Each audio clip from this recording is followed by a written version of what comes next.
Dear student, today I will discuss two sub-content of the chapter The Central Islamic Lands. First, main features of urbanization in the medieval Islamic world, and second, development of trade and commerce of the medieval Muslim empire. Number of cities rapidly increased in medieval Islamic world. As a result, Islamic civilization flourished. Many new cities were founded to settle Arab soldiers. This class of garrison cities included Basra and Kufa in Iraq and Kahira and Fustat in Egypt. Except these cities, few older towns were also there, like Damascus, Baghdad and Samarkand. These cities also received a new lease of life. Population of Baghdad increased very rapidly. Production of food, grains and sugar was also expanded with the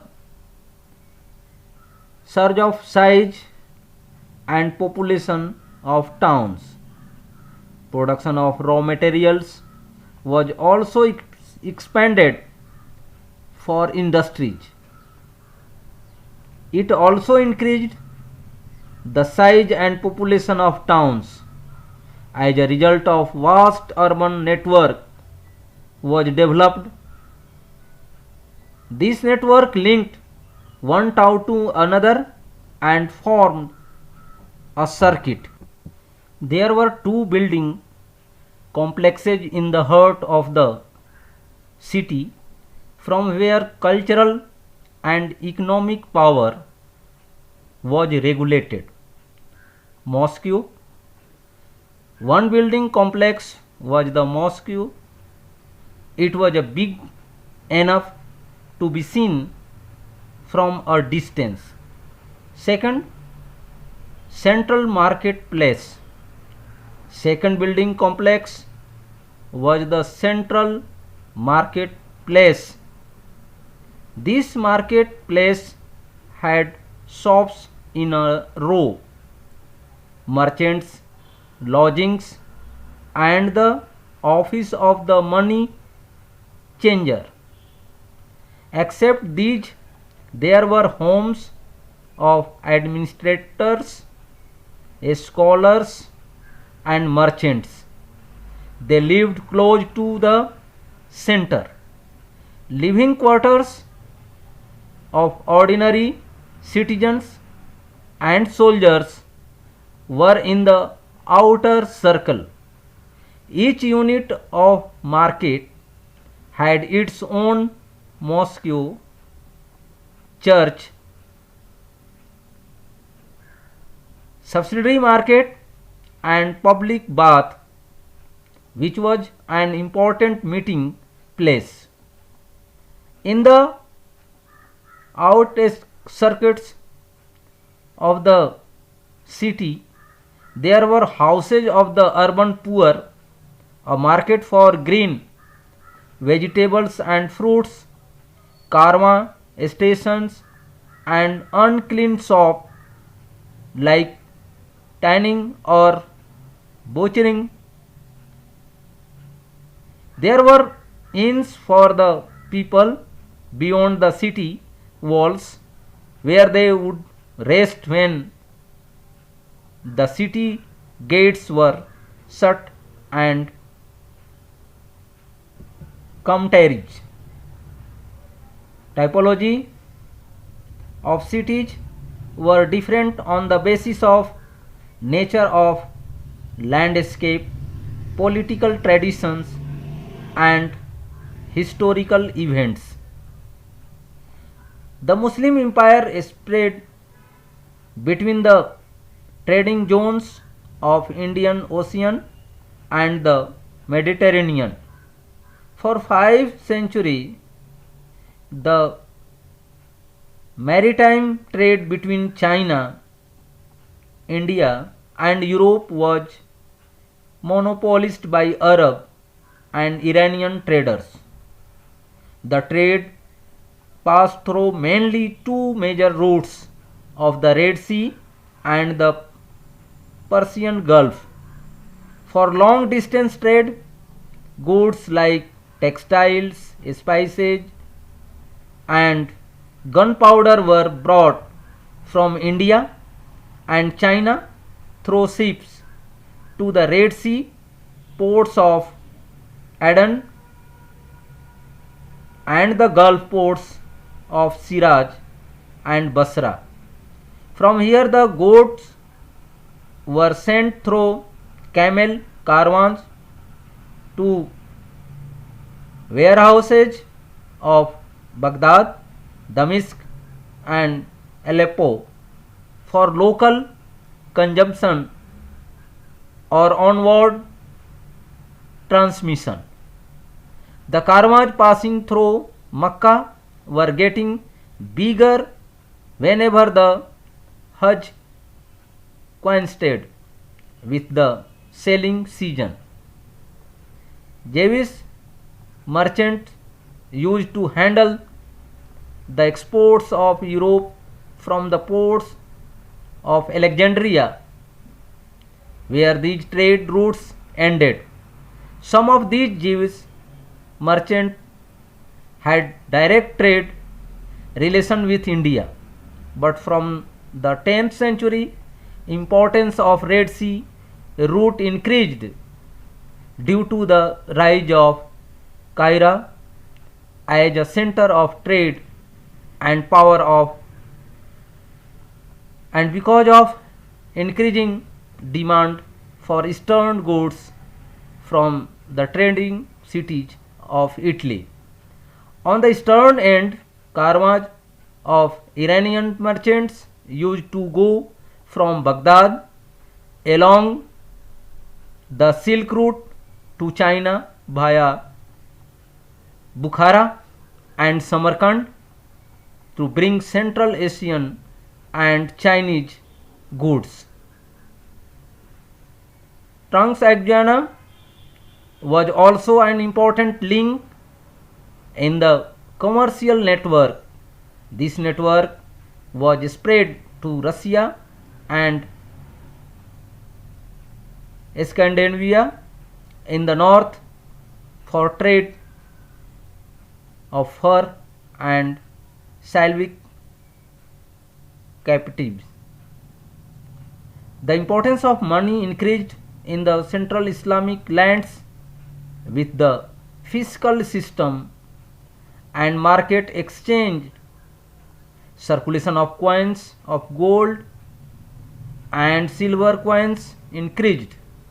These coins were circulated in bags sealed by money changers to pay for services and goods. Silver came from Central Asia and gold came from Africa. Coins and precious metals also came from Europe. Europeans used them to pay for their trade with the East.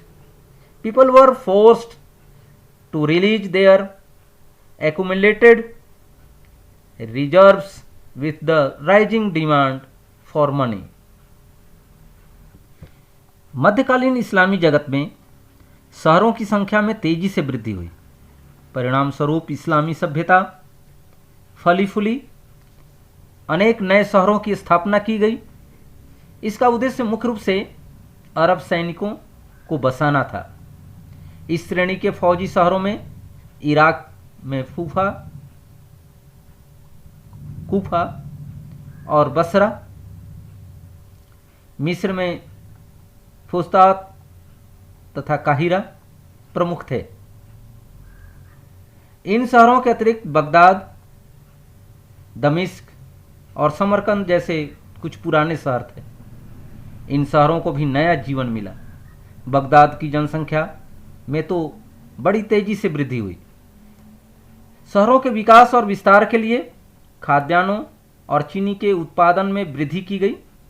उद्योगों के लिए कच्चे माल का उत्पादन भी बढ़ाया गया। इससे शहरों के आकार और जनसंख्या में बढ़ोतरी हुई। फलस्वरूप संपूर्ण क्षेत्र में शहरों का एक विशाल जाल विकसित हो गया।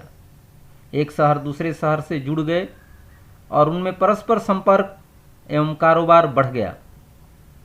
शहर के केंद्र में 2 भवन समूह होते थे, जहां से सांस्कृतिक और आर्थिक शक्ति का संचालन होता था। पहला मस्जिद। एक भवन समूह मस्जिद होती थी।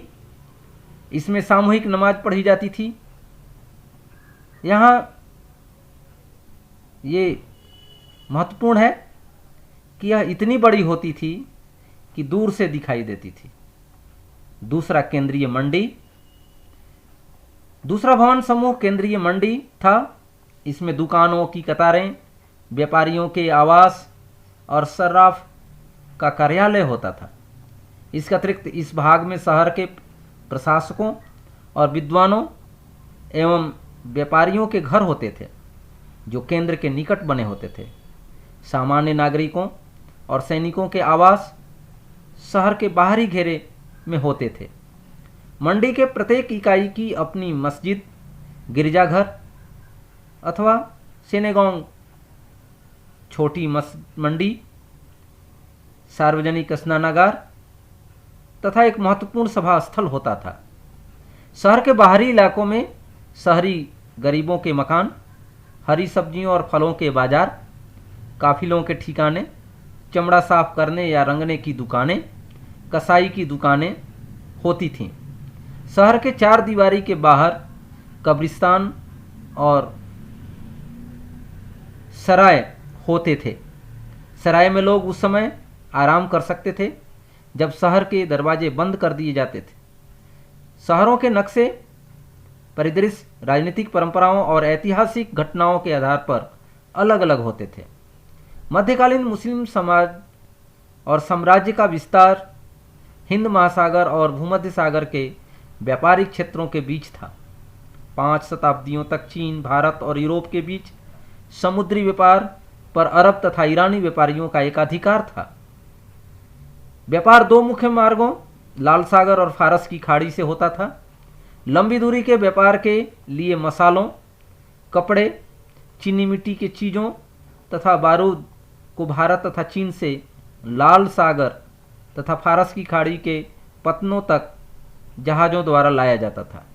यहाँ से माल को ऊँटों के काफिलों द्वारा बगदाद, दमिश्क और एलेप्पो के भंडार गृहों तक स्थानीय खपत अथवा आगे भेजने के लिए भेजा जाता था। हज की यात्रा के समय मक्का के रास्ते से गुजरने वाले काफिलों का आकार बड़ा हो जाता था। व्यापारिक मार्गों के भूमध्य सागर से सिरे पर सिकंदरिया के पतन से यूरोप को किए जाने वाला निर्यात यहूदी व्यापारियों के हाथों में था। उनमें कुछ भारत के साथ सीधे व्यापार करते थे। 4वीं शताब्दी में व्यापार और शक्ति के केंद्र के रूप में काहिरा के उभरने तथा इटली के व्यापारिक शहरों के पूर्वी माल की बढ़ती हुई मांग के कारण लाल सागर के मार्ग का महत्व बहुत अधिक बढ़ गया। पूर्वी सिरे पर ईरानी व्यापारी मध्य एशियाई और चीनी वस्तुएं लाने के लिए बगदाद से बुखारा तथा समरकंद होते हुए रेशम मार्ग से चीन जाते थे। तुरान भी व्यापारिक तंत्र में एक महत्वपूर्ण कड़ी था।